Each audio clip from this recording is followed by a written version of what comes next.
24 ঘন্টার ব্যবধানে এবার দলের বিরুদ্ধে আরো বড় অভিযোগ আনলেন হুমায়ুন কবির। বললেন বিজেপি, কংগ্রেস বা সিপিএম নয়, তৃণমূলের সবচেয়ে বড় শত্রু তৃণমূলই। এ ব্যাপারে অনুব্রত মণ্ডলকেও তার সঙ্গী বানাতে চেয়েছেন ভরতপুরের বিধায়ক। ঠিক কি বলেছেন তিনি, শোনাবো আপনাদের। আমরা দীর্ঘদিন ধরে পলিটিক্স করছি। যে এখন জেলা সভাপতি আছে সে সামান্য কাঁদির গন্ডি বেড়াতো না, কাঁদির বাইরে সে কোথাও যেত না। কিন্তু আমরা অতীশবাবুর আমল থেকে আমরা গোটা জেলায় ব্যাপী প্রায়ত নুরুল ইসলাম চৌধুরী বেলডাঙ্গার বিধায়ক, অতীশ সিনহা, আরও অনেক, আলী হোসেন মণ্ডল, অনেক তাবড় নেতাদের সঙ্গে আমাদের সংস্পর্শে ছিলাম, রাজনীতি করেছি। আজকে আমরা তাজ্জব হয়ে যাচ্ছি, গোটা জেলাটা, এই বহরমপুর সাংগঠনিক জেলাটা, কি নওদা, কি ভরতপুর, কি বেলডাঙ্গা 1, কি বেলডাঙ্গা 2, কোথায় বড়ুয়া, সব জায়গায় দ্বন্দ্ব লাগানোর মূল নায়ক হচ্ছে এই সভাপতি। কেন? কিসের স্বার্থে? কেন এটা করে? কাজেই আমাকে মাঝে মাঝে এইসব অসহ্য হয়ে যায় যখন দেখি যে এটা আর সহ্যের সীমা ছাড়াচ্ছে। আমি কোনো কথাই বলতাম না যদি এখানে আরেকটা নতুন করে যদি বড়ুয়ারই উনি অজুহাত দেখান। বড়ুয়ার এমএলএ কোথায়? জেল কাস্টডিতে। তাহলে তার অনুমতি? আমার কাছে তথ্য আছে, আমি সময় মতো দেব। বিশ্বনাথ সাহা, জীবন কৃষ্ণ সাহার বাবা, তাকে কিভাবে কনভিন্স করে এই জেলা সভাপতি জীবন শাহকে আবার ইডিকে দিয়ে অ্যারেস্ট করিয়েছে, ঠিক সময় মতো যোগ্য জবাব পেয়ে যাবে। আপনাদেরকে তথ্য দিয়ে বলবো, ডকুমেন্টস আমার কাছে আছে, যে ছেলের বিরুদ্ধে বাবাকে দিয়ে কিভাবে তাকে, কিসের স্বার্থে, কেন? তৃণমূলের বিধায়ক না সে একবার অ্যারেস্ট হয়েছিল, তো কি হয়েছে? অনুব্রত বাবু তো তেহার জেলে 2 বছর ছিল।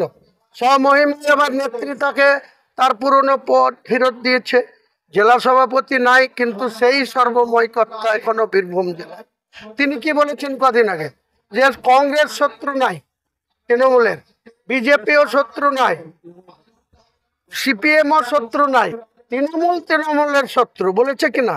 আমি ঠিক সেই কারণেই বলেছি যে এই জেলাতেও কিন্তু সেই ধরনেরই কারবার চলছে। তারা সংযত হলে সব মিটে যাবে। আর তারা যদি বেশি অহংকার দেখায়, 2024-এতে এখন ইউসুফ পাঠানকে বগল দাবা করে চলে আসছে, গড্ডাতের মিটিংয়ে নিয়ে আসছে। ইউসুফ পাঠান জিতবে না বলে বেরিয়েছিল। এই লোক কত জায়গায় বলেছিল জিতবে না। আমি কলকাতা থেকে শুরু করে এই জেলার সব জায়গাতে বলেছিলাম ইউসুফ পাঠানই জিতেছিল। সেই ইউসুফ পাঠানকে বগল দাপা করে নিয়ে বেড়াচ্ছে। ইউসুফ পাঠান ভোট নিয়েছে ভরতপুরের, এখানেও 18,000-এর কাছাকাছি। আমি 43,000-এ জিতেছিলাম, সে 18,000-এ জিতেছে। লিডটা কমে গেছে কিসের জন্য? এই মাতব্বরের ছবি, এখানকার এক মাতব্বর, তার ছবি, আমাদের মতো বিধায়কের ছবি পর্যন্ত টাঙায়নি, মিটিং মিছিলে দেখাননি 2024-এ। তার জন্য 43,000-এর লিডটা 17,000-এ নেমে আসলো। সেই দায় কি আমার? তাদের নিতে হবে।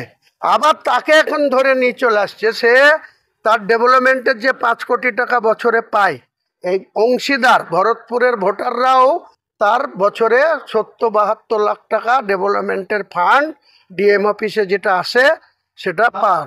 আজ পর্যন্ত 16 মাস রানিং ভরতপুর বিধানসভা 17,000 লিড দিয়েছে। সেখানে কানা করি এখনো এমপি ল্যাক্সের ফান্ড থেকে উন্নয়নের কোনো টাকা পায়নি। আর যেখানে প্রায় 43,000 লিড করে দিচ্ছে আমাদের হোম রেজিনগরে, সেখানকার এমএলএ কটা ভোট করেছে? আর আমি আর ওখানে আতাউর বলে একজন আছে, পঞ্চায়েত সমিতির সভাপতি হাজবেন্ড, তারা মিলে 43,000 লিড করে দিয়েছি। দিয়ে যাকে এমপি বানিয়ে দিচ্ছি, সেখানেও কোনো উন্নয়নের ফান্ড নাই, এখানেও কোনো উন্নয়নের ফান্ড নাই। শুধু আসলেই বহরমপুর আর কাঁদি বগলদাপা করে নিয়ে বেড়াবে। আগামী দিনে রাস্তায় যেখানে পাবো সেখানে থেকে বিক্ষোভ দেখাবো। কি মনে করছে আমরা রাজনীতি করতে গিয়ে চুরি পড়ে আছে নাকি? কেউ আমাকে একটা আঙুল দেখালে আমি তাকে 2 আঙুল দেখাবো। দিতে পারে না দেখা, কারণ আমাকে তো কামার স্ট্রিট বললো।